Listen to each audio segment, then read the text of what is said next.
I was sitting on somewhere in one hot afternoon when my mom came to tell me that the people I took to my farm, they were maize buyers. They got there and then they said some of the maize are no good. So instead of giving me the full amount of 1,000 Ghana cedis per bag, they are going to give me less than that, which is something I don't really want. And they also said that they'll be giving it to the poultry farmers. I said, well, in that case, I'm not going to sell it to them, but I'll leave it for Francis to come and pick them. At least he has some pigs on the farm, and that will help reduce his cost in some way and also get me pork at the end of December. So he called me and then he said, well, Francis, I have packed everything on the farm. All you've got to do is go carry them, bring them home. Then you can sell it manually, give it to your pigs. I said, well, I'll do that. So he said, yes, but there's one condition. I will also need water to apply some chemicals to my crops. So I want you to carry along 3 containers of water and you're going there to pick the maize so that you also help me with the water. Why will I get this one for free when I know that from here to the farm, I'm going empty? So I just carry something and I'm coming back, I carry my maize. And that is what I went to do, and I carried the entire maize from the farm. There were 2, and I brought them to the house. As usual, because of the nature of it, it is not all that good. So you have to manually remove the rotten part. But it was very tiring, so I just forgot about it and decided to shell everything together.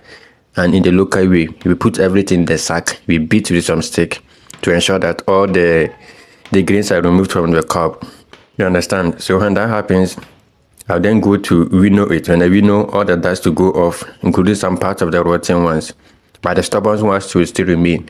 So I'll then go and dry them. So after drying them, I brought them to my milling center. I have this kind of a side that helps me with the hauling. So with the hauling, if I put everything to the hauler and I'm trying to haul it, those that are rotten will automatically pass through the holes and then they come out. And then at the end of it, or the end product, I get final corn, which I can either supply for human consumption, or I'll then ground that one into powder, mix with feed and give it to my pigs. But in my case, I'm going to give this one to pigs, not humans.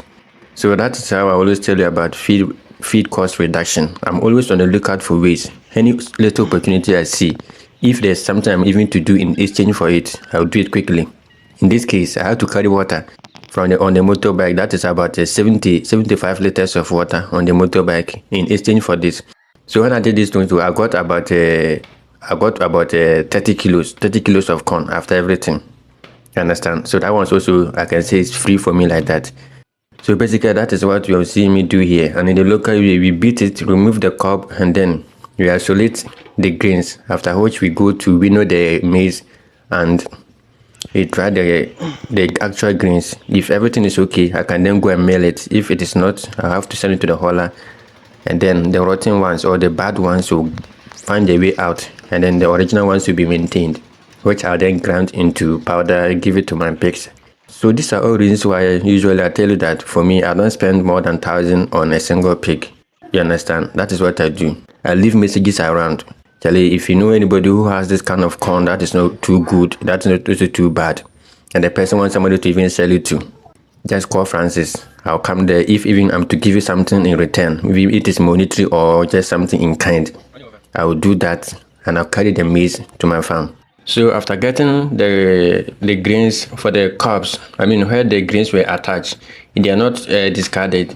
If you really live in an area where it is used, you can see that one alone is a good fuel which you can use to at least cook your food. So we use that one to cook our food and even select some part of it as our local tea roll here. So getting this kind of corn, some choose to sell to me. Some who don't also sell, they give it to me freely. So for those who give it to me freely, there are those that usually when I do slaughter on some specific days, I remember that by giving them parts of the pork so they can also at least enjoy with their families. And so far, that is what I've seen that most of them really appreciate. They prefer to get the pork sometime in the future than collecting the money now. So mostly people don't even sell it to me. They call me, I go to pick them. Or for those who are even able to carry them by themselves, they will bring it to me, take nothing from me, they go their way. So anytime I do slaughtering also, I do remember these people. Maybe a kilo of pork should be enough for them, or half a kilo, which is about 1 pound. It's enough for them to also enjoy themselves. I'm not fighting my members, they are also fighting me. Even if they are fighting, I don't notice it because I'm very focused on pig farming and all I want to hear about is pigs. All right.